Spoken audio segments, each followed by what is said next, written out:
क्या कभी नुक्कड़ पर खड़े होकर गोलगप्पे या चाट खाते हुए ऐसा लगा है कि आजकल जेब थोड़ी ज्यादा ही हल्की हो रही है? जी हाँ, आज के इस एक्सप्लेनर में हम बात करने वाले हैं इसी मुद्दे पर।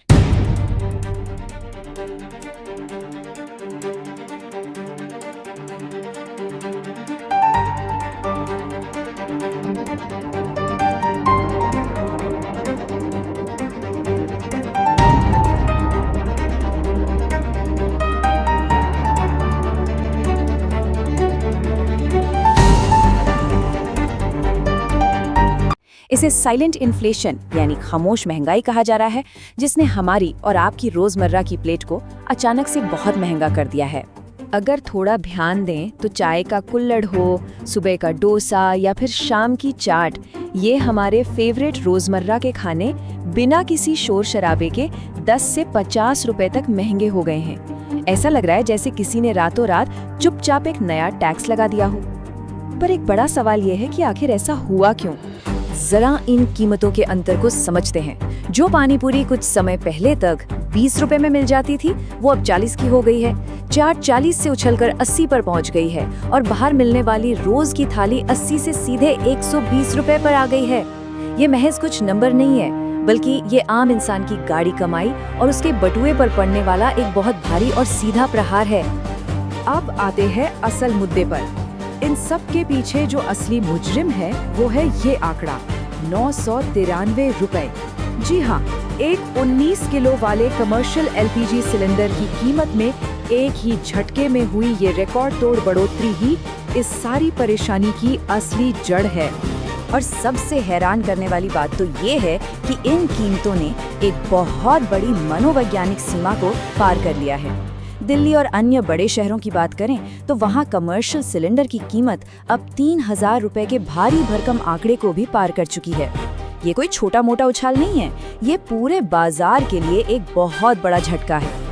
अब यहाँ एक बात दिमाग में आ सकती है कि घर की रसोई का बजट तो नहीं बिगड़ा। बिल्कुल सही बात है, घरेलू सिलेंडर अभी भी 913 रुपए पर स्थिर दिख रहा है। लेकिन असली खेल यही छिपा है। घर के अंदर तो हमें राहत महसूस होती है, लेकिन जैसे ही हम बाहर कदम रखते हैं और कुछ भी खाते हैं तो ये हिडन कॉस्ट यानी छिपी हुई लागत सीधे हमसे वसूली जाती है। ये पूरा का पूरा मामला एक चेन रिएक्शन यानी डोमिनो इफेक्ट की तरह काम करता है। होता क्या है कि सबसे पहले गैस सप्लायर की लागत बढ़ती है, फिर ये भारी बोझ सीधा सड़क किनारे के छोटे वेंडर या रेस्टोरेंट के सिर पर आ गिरता है और अंततः मेन्यू में लिखे खाने के दाम 10 से 30% तक आसमान छूने लगते हैं। रोज बाहर खाना खाने वालों के लिए ये सिर्फ 10 या 20 रुपए की बात बिल्कुल नहीं है। अगर हम पूरे महीने का हिसाब जोड़ें तो ये छोटे छोटे खर्चे मिलकर 1500 से 3000 रुपए का एक बहुत बड़ा और छिपा हुआ मासिक बोझ बन जाते हैं। ये मिडिल क्लास और आम उपभोक्ता के महीने के बजट में लगी एक बहुत बड़ी सेंध है। पर रुकिए, इस कहानी में सिर्फ ग्राहक ही परेशान नहीं है। जरा उन दुकानदारों के बारे में सोचिए जो बहुत ही कम मुनाफे पर काम करते हैं। दिल्ली के साकेत के एक स्ट्रीट वेंडर का ये दर्द बयां करता है, मुझे अपना परिवार पालना है, अगर ऐसा ही चलता रहा तो हमें अपनी दुकान बंद करनी पड़ेगी। इन छोटे वेंडर्स के लिए ये सीधा उनके वजूद और अस्तित्व पर मंडराता एक बड़ा खतरा है। और ये सिर्फ उत्तर भारत या दिल्ली की कहानी नहीं है। अगर हम सुदूर दक्षिण में कोयम्बटूर की तरफ जाएं, तो वहाँ भी दुकानदार बिल्कुल इसी निराशा से गुजर रहे हैं। डी राजलक्ष्मी जैसी वेंडर साफ चेतावनी दे रही हैं कि मजबूरी में कीमतें बढ़ाने की वजह से उनके ग्राहकों की संख्या में भारी गिरावट आ रही है। उनका इकलौता रोजगार छिन जाने के कगार पर है। तो अब सवाल उठता है कि ये दुकानदार सरवाइव कैसे कर रहे हैं? इस हालात का सामना करने के लिए वो कई सख्त और मजबूर कदम उठा रहे हैं, जैसे प्लेट में खाने की मात्रा कम कर देना, महंगी गैस की जगह धीमी आंच वाले कोयले या लकड़ी के चूल्हे पर वापस लौटना, या फिर सबसे दुखद बात, अपने यहाँ काम करने वाले अनौपचारिक कर्मचारियों और कुक को काम से निकाल देना। अब यहाँ एक सेकंड के लिए जरा जूम आउट करते हैं और सोचने की कोशिश करते हैं कि आखिर कमर्शियल गैस की कीमतें अचानक इतनी तेजी से आसमान क्यों छू रही हैं? इसके पीछे का असली अर्थशास्त्र क्या है? देखिए, ये रातों रात हुआ कोई एक अकेला झटका नहीं है, बल्कि ये एक निरंतर चढ़ाई रही है। 1 मार्च को 114 रुपए 50 पैसे की बढ़ोतरी हुई, फिर 1 अप्रैल को 195 रुपए 50 पैसे बढ़े और फिर 1 मई को सीधा 993 रुपए का भारी इजाफा हो गया। कुल मिलाकर देखें तो इन 3 महीनों में ये 1300 रुपए से ज्यादा की बढ़ोतरी रही है। और मजे की बात यह है कि इसकी असली जड़ हमारे यहाँ नहीं बल्कि हजारों मील दूर है। पश्चिम एशिया यानी मिडिल ईस्ट के भू राजनीतिक तनावों ने पूरी दुनिया की सप्लाई चेन को बुरी तरह से हिलाकर रख दिया है। इसी जियोपॉलिटिकल टेंशन का नतीजा है कि दुनिया भर में ऊर्जा और कच्चे तेल की कीमतों में लगभग 50% का भारी उछाल आया है। अगर हम मैक्रो इकोनॉमिक लेवल पर देखें तो सरकार बेशक 80,000 करोड़ रुपए की बड़ी सब्सिडी का बोझ उठाकर हम घरेलू उपभोक्ताओं को तो बचा रही है।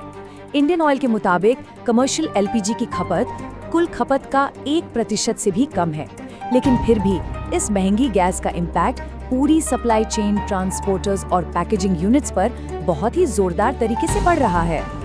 और ये पूरी स्थिति बाजार में एक बहुत बड़ी आर्थिक खाई पैदा कर रही है। जो बड़े बड़े कॉर्पोरेट रेस्टोरेंट और फूड चेन्स है वो तो पाइप्ड नेचुरल गैस यानी पीएनजी की तरफ स्विच करके इस लागत को किसी तरह बर्दाश्त कर लेते हैं, लेकिन हमारे पड़ोस का वो छोटा ढाबा या ठेला जिसके पास पीएनजी लगवाने का ना तो पैसा है और न जगह, वो आज खत्म होने की कगार पर खड़ा है।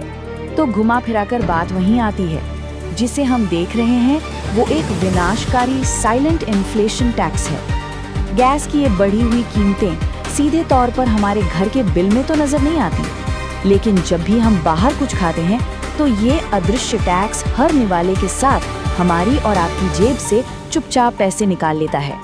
ये विश्लेषण जाते जाते एक बहुत ही गंभीर और विचलित कर देने वाले विचार के साथ छोड़ जाता है।